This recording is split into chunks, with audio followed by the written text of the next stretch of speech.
Good morning, everybody. Just a little update. I believe today is Thursday, April 17th.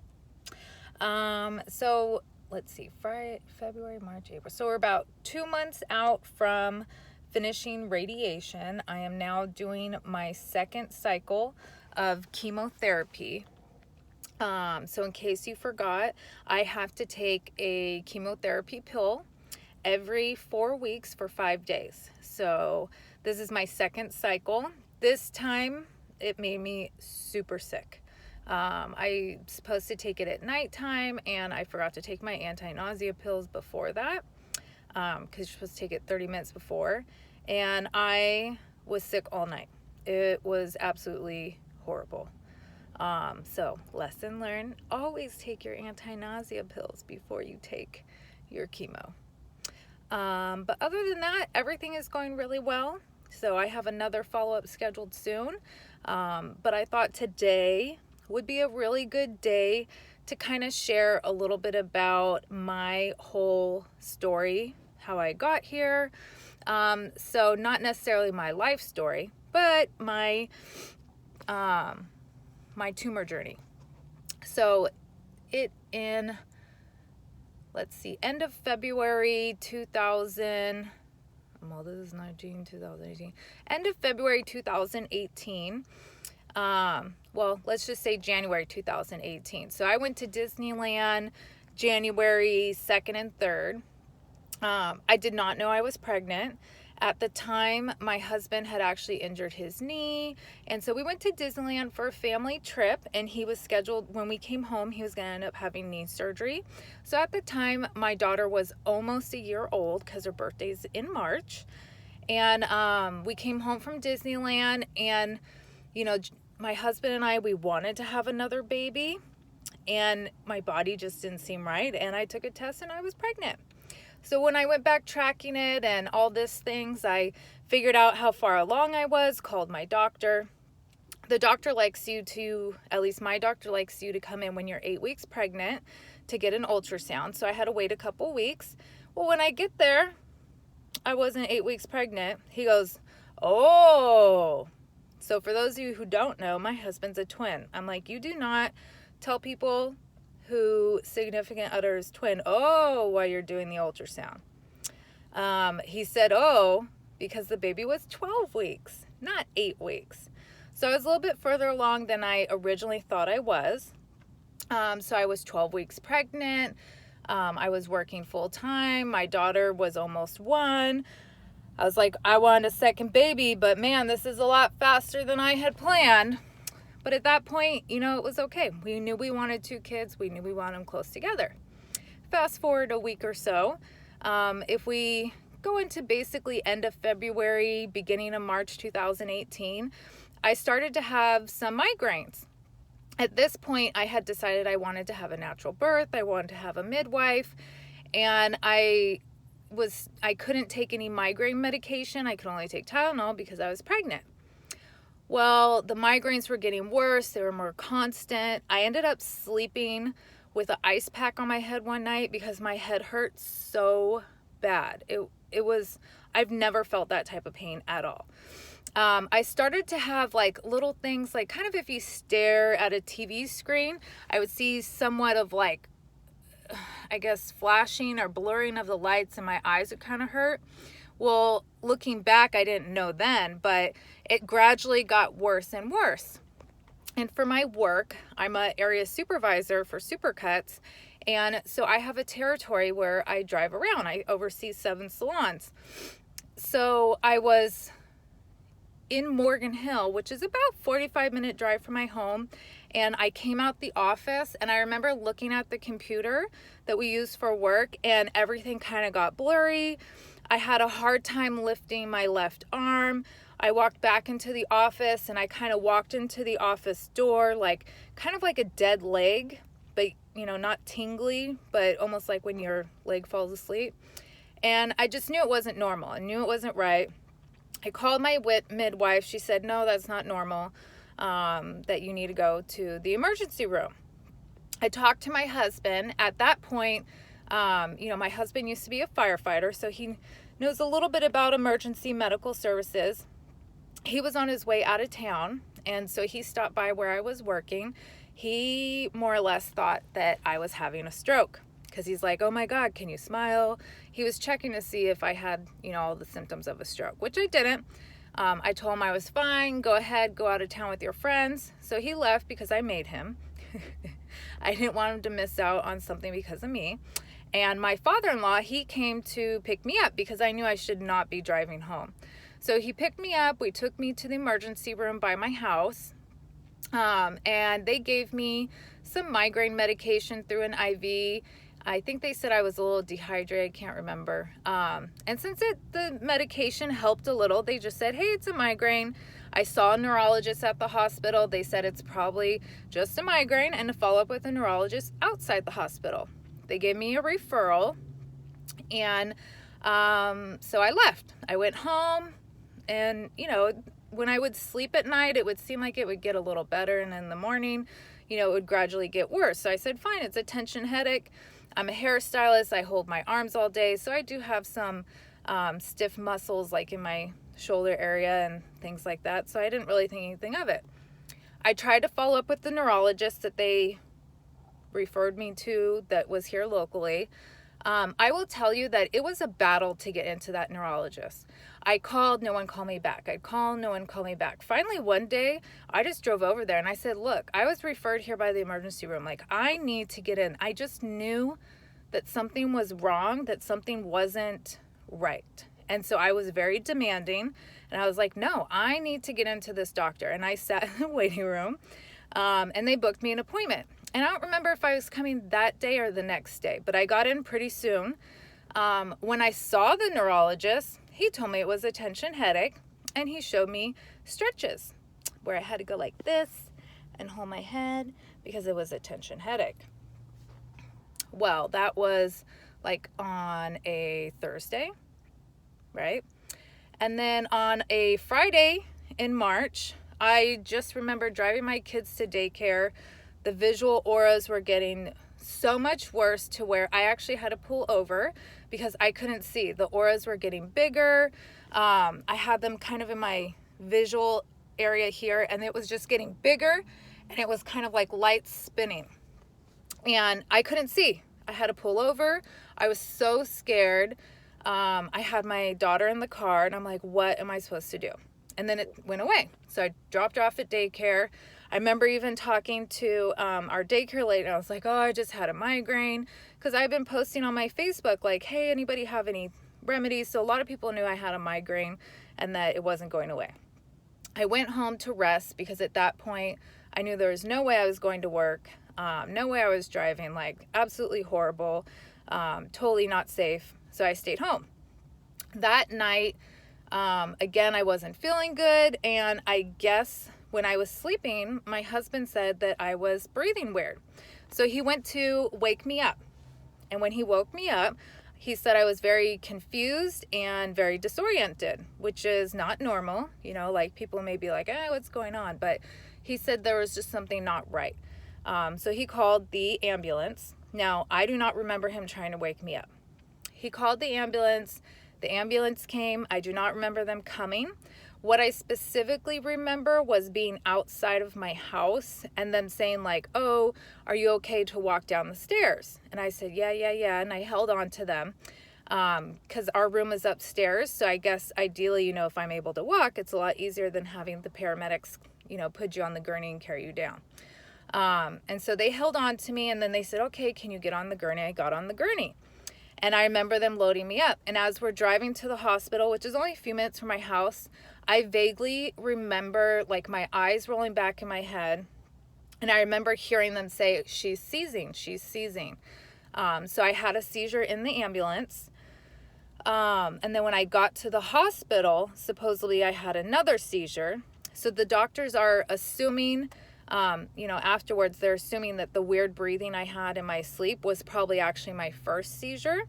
And the reason I was confused and disoriented is because your body goes into a natural defense system where it's trying to recover from the seizure. So your body's just very groggy and all these things. So that's probably why I didn't realize what was going on. So they're assuming at this point now I've had 3 seizures, and my husband waited for my mom to come to my kids, and then he met at the hospital. At that point, they said, look, your wife had a seizure on the way to the hospital. We really need to do a CT scan. So nobody wanted to do a CT scan. This is the same hospital I went to the day before. No one wanted to do a CT scan because I was pregnant. So at this point, they said, we really need to do one since she had a seizure. So they did a CT scan, and very quickly they identified I have a brain tumor. So at that point, my husband and the doctors, they made a choice where they were going to transfer me to another hospital. Originally, they wanted to send me over to Stanford, but I guess Stanford didn't really have any openings, or the beds were full. I'm not too sure. So they ended up saying, all right, we're sending her to UCSF. So University, San Francisco, UCSF Hospital in San Francisco, which is about a 2.5, 3 hour drive from where we live. Depending on traffic, it could be better or worse, but on average, it's about 2.5 to 3 hours. It was foggy that night, so they couldn't take me in a helicopter. They sent me in the ambulance. I do not remember any of this, none of it at all. The next thing I know, I woke up. I was in the hospital at UCSF, and my husband was there. My mom was there. I vaguely remember some of my family and friends coming. It was about, I want to say I got there Friday night and I had surgery on Monday. So it was a couple days that I was there, but it literally seemed like hours to me. My husband and my mom both said that they thought the doctors had actually drugged me because I was so out of it, but no, there was no drugs. It was my body recovering from the seizures I had. They explained to me I had a brain tumor and that I needed to have surgery. At this point, I was about 17 weeks pregnant. So I was just so scared. Like, can I have surgery while pregnant? What's going to happen to my baby? I was freaking out. I was so nervous. Like I said before, at this point, I had a midwife. The midwife knew. She had specifically told me that having loss of movement in part of or one side of your body is definitely not a normal migraine symptom. And so that was kind of like her first thing, where she's like, this is not normal. You need to go to the doctor. Once I was at UCSF, they basically said the same thing. So I was a little upset that I saw a neurologist, and I had explained to him I had loss of movement, and he was just like, oh, it's a migraine. You'll be fine. When I was at UCSF, they were like, absolutely not. Migraines do not cause people to have loss of movement on one side of their body. They were very straightforward, like, no, that should have been the very first clue that you needed to have a CT scan, because there was obviously something wrong that was causing the loss of movement. So FYI out there, people, if you have a migraine and you have loss of movement, you need a CT scan. So anyways, I'm now at the hospital, and pretty much my body's just recovering from what I went through as far as the seizures, and I'm waiting for surgery. So it was very intense, very scary. My daughter was almost a year old. So at this point, my family had all come together. Somebody was watching my daughter. My husband and my mom were at the hospital with me. And then I ended up having surgery. I don't recall how long it was, but it's something like, if your surgery is supposed to be 6 hours, you could actually be back there 10, 11, 12 hours between the time they take you back. They give you anesthesia and recovery. It's a very long day for your friends and family. So, of course, it was stressful for everyone. Before I had surgery, since I'm in a supervisor position, I text my boss and I text my managers, and I was like, very casually, I'm having brain surgery and I'm going to be out for a little while. Help each other out. I do not remember sending any messages to my boss or to my coworkers. So, at that point, it was just, I guess, your body says, hey, I have to tell my work that I'm not going to be there. There's something going on. And I've had a few surgeries in the past, so I kind of have a mentality of like, it's just surgery. I'll be fine. And I definitely had not processed what was really going on. It took a little while to really figure all that out. So anyways, they did my surgery. Everything went well. I want to say I was in the hospital recovering for about 48 hours. And then I went home. I want to say I went home on March 14th or 15th, 2018. I just know my wedding anniversary is March 15th, and I was home to celebrate my wedding anniversary with my husband. My daughter's birthday is March 25th, so we had her 1-year birthday with my 30 some odd staples in the back of my head. So we had a birthday party for her. The hardest part coming home from the hospital was that they didn't want me to lift so much weight. And while my daughter was not a small child, so I would have to like sit on the ground and have her come sit in my lap. Between my mom and my mother-in-law, somebody basically stayed at the house the whole time so that when my daughter woke up in the morning, somebody could pick her up out of the crib, because I couldn't even pick my own child up out of the crib. So that was definitely very, very difficult for me. You know, my firstborn baby, I love her so much. And to go in the room and like you can't pick up your own child, like it sucks. That was really, really bad. So yeah, it was very hard. And then, you know, we just kind of handled everything as it went. My mom was a huge support system. She drove me to all my doctor's appointments. At this point, you know, I was out on disability from work, and I had to commute up to San Francisco for pretty much all of my follow-up doctor appointments. I had a neuro-oncologist, Nancy Bush. She was fabulous. Theodopoulos, I think, was the surgeon. And then, you know, there's so many other people. It's also a learning school, so there's so many other doctor people that you see because they're all learning. But the hospital was great. My doctors were great. Everything was absolutely fabulous. It was amazing. Well, at this point, I'm now a high-risk pregnancy. I am 17 weeks pregnant. And when I was in the hospital, that's when I learned I was having a baby boy, because I hadn't had an ultrasound yet to see what the sex was. So that was, I guess, the joy part of the whole journey was, you know, it's how we learned that we were having a baby boy, is when Mom was at the hospital waiting for brain surgery during the ultrasounds. The hospital kept really good track of me and my baby's heart rate. They constantly monitored him, constantly doing ultrasounds to make sure that he wasn't under stress. And he did really well through the whole process. But at this point now, I was a high-risk pregnancy, and I live in a smaller community.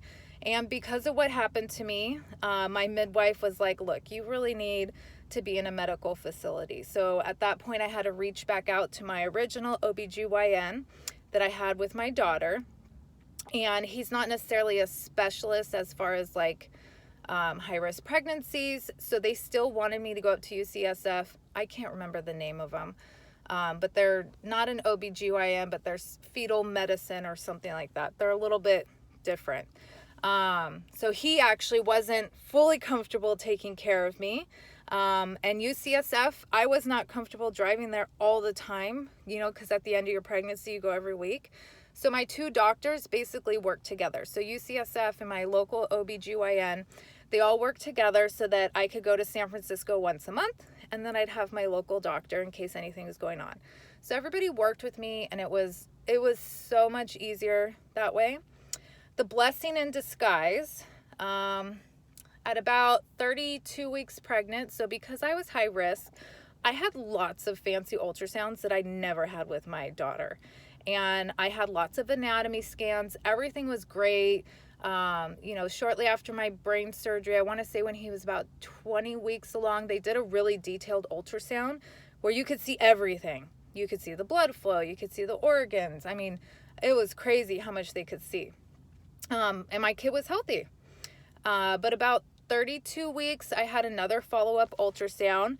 And at the time, I didn't realize, I guess, that they thought there was something going on. They are very casual about it. They don't want to stress moms out. But they were just telling me, they're like, oh, you know, there's something here that I can't quite see. I can't quite tell. It could be my angle. You know, we're going to have you come back another day for a follow-up ultrasound. And I was a little irritated, like, really? Come on. I have to come back for another ultrasound? So I made that appointment. I come back, and at this appointment, there is a pediatric cardiologist doing my ultrasound. And now I'm a little confused. I'm really happy that I had my husband come with me to this ultrasound, but I was really confused. I saying they didn't tell me, but I didn't realize that somebody else besides an ultrasound tech was going to do it. So I kind of in my gut knew right away that there was something going on. Why is this other person doing my ultrasound? And so during the ultrasound, they discovered what they believe was a coarctation of the aorta. So my son had what they believe is a narrowing of one of the arteries to the heart.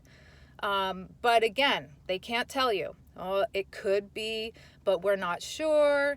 We can't say it is. We can't say it's not. It could be the angle. It could be this.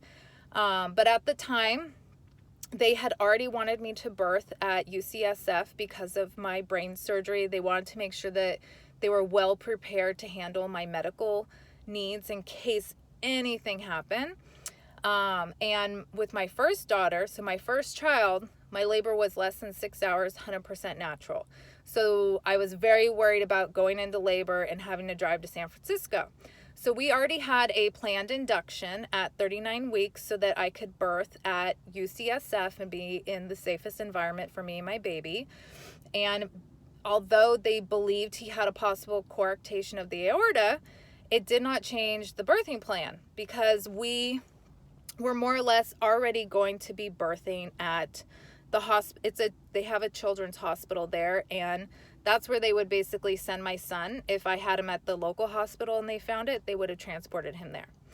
So it didn't change any of our birth plans, but we really left the appointment with like a, well, okay, nothing's changed. Everything's the same. I can't change what might be happening. So I really didn't stress about it. I went to UCSF at 39 weeks. They induced me using a Foley bulb, and I did not need any Pitocin. And at that point, my body went into natural labor, and I birthed my baby 100%. I did end up getting an epidural. I was just way too paranoid. I was like, oh my God, what if I do have a seizure? What if something's, and then at this point I was just in the what if, what's going on? Like I was so worried. So I got an epidural just to basically allow my body to do what it needed to do. So I wouldn't stress. And it was great, actually. It was so nice. I remember the baby coming through and the doctor's like, do you want to feel the head? And I put my hand down. I was like, oh my God, this is so weird. I can feel the baby's hair and he's still inside of me. But it was wonderful. He was born. They gave me 5 minutes of bonding and then they took him away. They took him to the NICU to assess him. I noticed right away that his feet were kind of blue. And so they did a echo and they did some x-rays and they determined that yes, he did have a coarctation of the aorta. That was very hard. As much as we knew what was going on, we had no idea what we were getting ourselves into. And so here I am, I had brain surgery when I was 17 weeks pregnant. I birthed at 39 weeks. And during this whole time, I'm basically waiting to have radiation and chemotherapy for my brain tumor that's still left behind because they couldn't remove all of my tumor. And now I have a son with a heart condition who needed heart surgery. And so I talked with my doctor at UCSF and I postponed all treatment. Immediately, I knew my son needed me and I could not put my medical needs in front of his at the moment, especially because I was stable. The night that I gave birth to my son, they actually took me off for another CT scan to determine whether my tumor had grown or not. And the fact that my tumor did not grow, my doctor was okay with me postponing treatment. If my tumor grew, she probably was not going to allow that to happen. So the fact that my tumor had not grown. So here I am, my son, I literally gave birth to a baby. I don't know, maybe 8 o'clock at night. They take him to the NICU. I'm waiting to find out what's going on. And the next thing you know, they're taking me off to get a CT scan. So I hadn't even seen my baby. They take me to get a CT scan. He's in the NICU. It was the most traumatizing thing in my life. And some people go, well, how do you do it all? To be honest, the brain tumor was nothing compared to a sick child in the hospital. And to see your newborn baby and you can't hold them and They are strapped up to wires, and it was just horrible. And I wanted to feed my baby. I wanted to breastfeed him and give him anything and everything I could to give him the best life. And they wouldn't allow him to eat because he needed surgery. They did what they call oral care. So they took a little cotton swab and they basically let him taste the milk and keep his mouth moist, but he wasn't allowed to eat. So he was on IV fluid, or IV food, fluids, whatever you want to call it. And he wasn't allowed to eat. And so I was so worried. I ended up having to pump while I was in the hospital. And so at this point, here I am recovering from birth. I'm released from the hospital. We are about 3 hours away from home, and my son is in the NICU. And it was really, really intense. And we knew he was going to have surgery. So he was born, I was induced on a Wednesday, and he was born like Thursday. And so we went home that weekend to check in with our daughter and come back Monday and be there for him for his surgery. And when we drove home that day, I would say that was the worst feeling I've ever felt in my life. For any of you out there who have gone through the same or similar circumstances, driving home from the hospital after giving birth and not having your baby in the car with you is literally the worst feeling of my life. My husband and I were both really quiet driving home. We drove our daughter home from the hospital and we had her, and she was cute, and I sat in the back with her to talk to her while we're driving home. And to not have the baby in the car, like, it almost feels like, was I pregnant? Was I not pregnant? You almost feel like your child's gone, because here you are, everybody else gets to come home and celebrate, but yet you don't have your baby.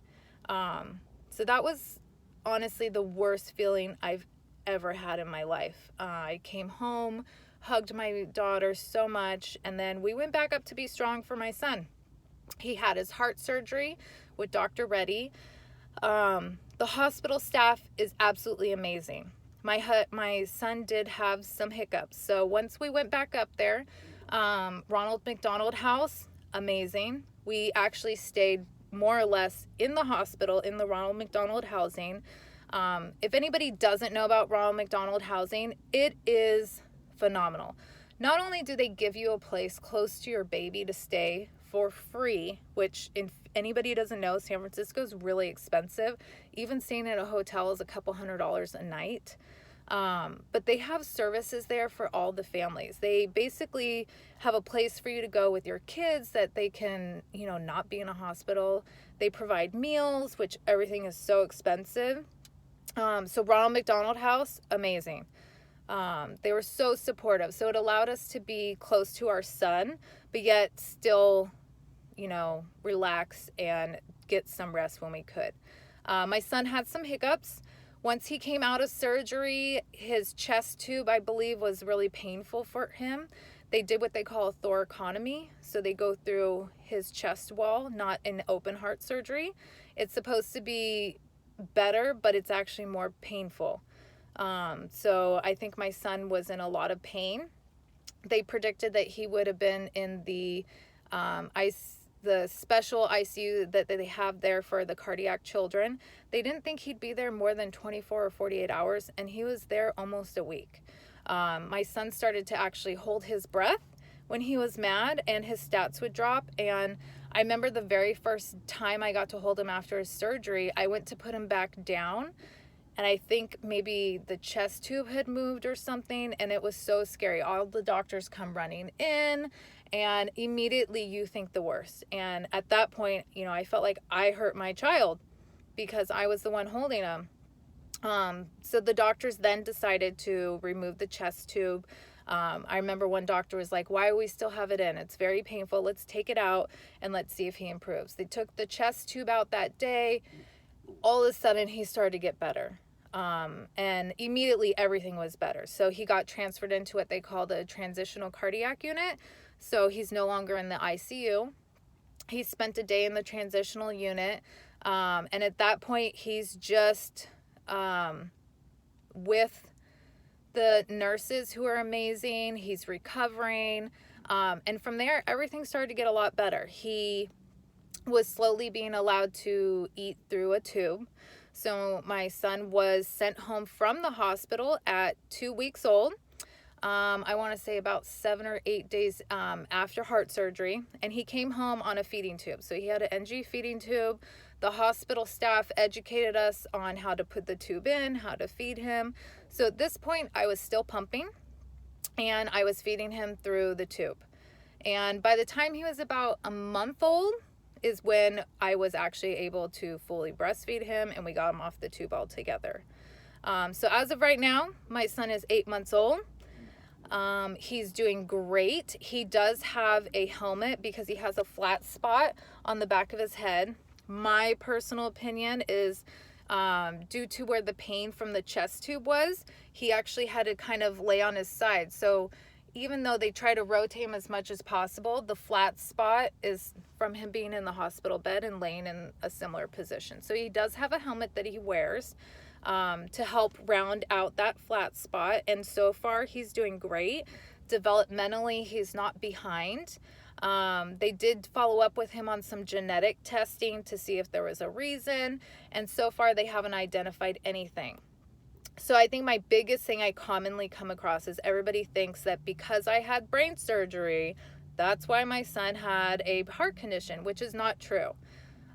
It's just a coincidence. The doctor actually explained to me that there's no way that there's anything you could have done. Most heart conditions such as his are developed way before you would even know you're pregnant. So most women don't know at 2 weeks that they're pregnant. So that's when his heart would have already developed that issue. So he told me there's nothing that you could have done to prevent it. There's nothing that you did to cause it.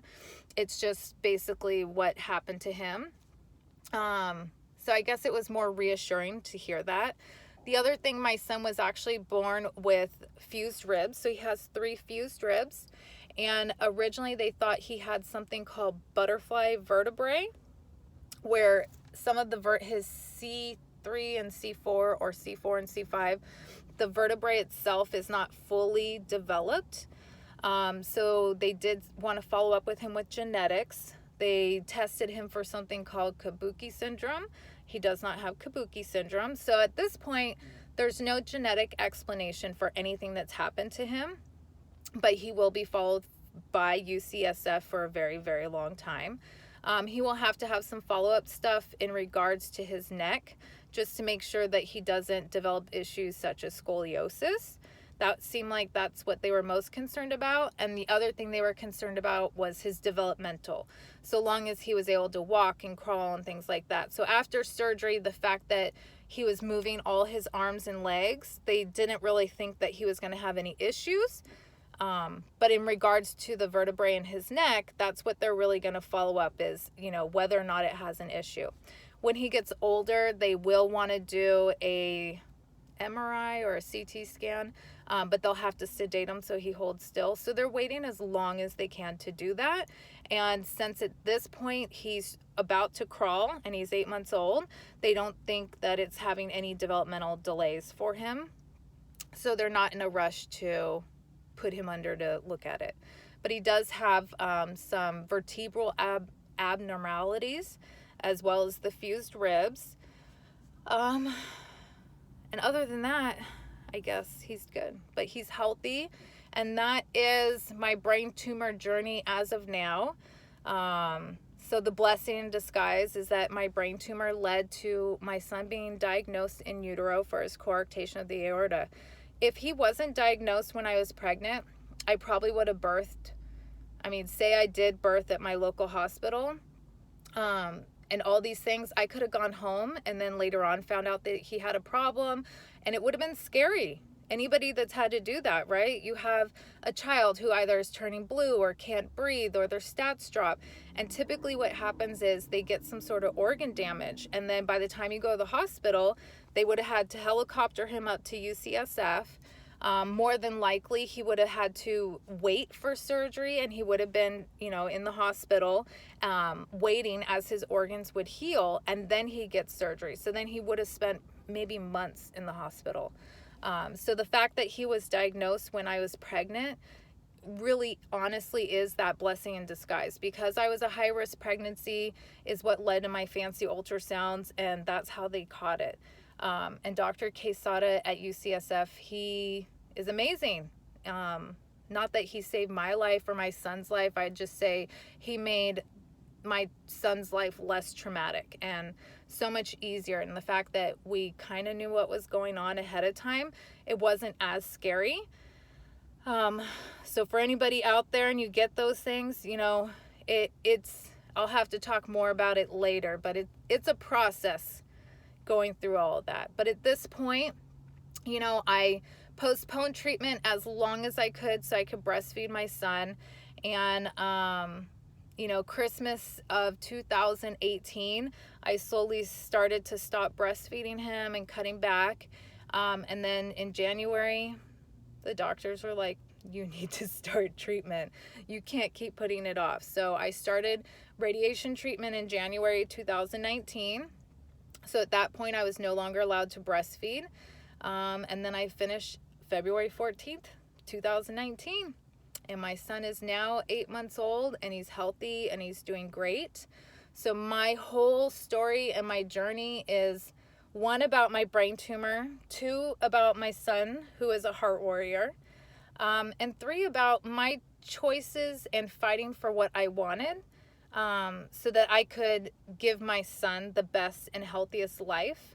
Not necessarily putting my own needs aside, but really deciding whether I needed treatment today or could I wait until tomorrow and be there for my child. Because there's no way I could have done radiation and deal with what was going on with my son. So I know in my heart that I made the right choice. Postponing treatment was the best choice for not only me and my son and his health, but really for our family, because it was just too much. So I'm definitely happy with my choices. The fact that I have this amazing job that allows me to be able to do everything I need to do is also a huge part of being able to do all this for myself and my son and my family. And then our amazing supportive friends and family. Without them, we wouldn't have been able to do all this either. So having a really good support system was a huge part of it. For now, that's my journey, and I will share more later, but that's how I got here. That's how I ended up with a brain tumor, well, brain tumor surgery. That's how I went through radiation, and that's how I have my beautiful heart warrior. It's been an amazing journey, and for anyone that doesn't know, I'm 33 years old. There are not many people out there with a brain tumor, 33 years old, brain surgery when they're pregnant, 17 weeks pregnant, with their second child, whose children are 17 months apart. So I have 2 children under the age of 2, and this is my life, but it's a beautiful life, and you have to be grateful for every moment. And a lot of people ask me, how do you deal with it all? And I think my biggest thing is, you guys, be grateful for what you have. My life could be so much worse. I could be paralyzed. I could not be able to talk. I could have maybe not been able to walk or eat. I mean, there's so many other scenarios that could have played out. So at the end of the day, I am so grateful that I am still myself. I'm so grateful that I still get to be a mom, and I get to be a daughter, and I get to be a wife, and I get to be a sister and an auntie, and I get to work, and I get to follow my passion and my dreams. And at this point, I have, you know, no major issues because of it. So at the end of the day, I'm able to survive and do this crazy life as a 33-year-old mom of 2 children under the age of 2, working full-time, supervising 7 salons because of all the amazing people in my life, and having a really positive attitude. So life could be worse. It could be hard. But at the end of the day, I am blessed to have everything that I do have. And for that, I am so truly grateful. And if I haven't said it already, my husband, he is amazing. Not only is he the best husband, the best father, but at the end of the day, without him, this wouldn't be possible either. So, You're my amazing mom and all of my friends and family. If I didn't mention you, I'm sorry, but they made everything possible. They made it to where I felt like fighting this cancer is easy.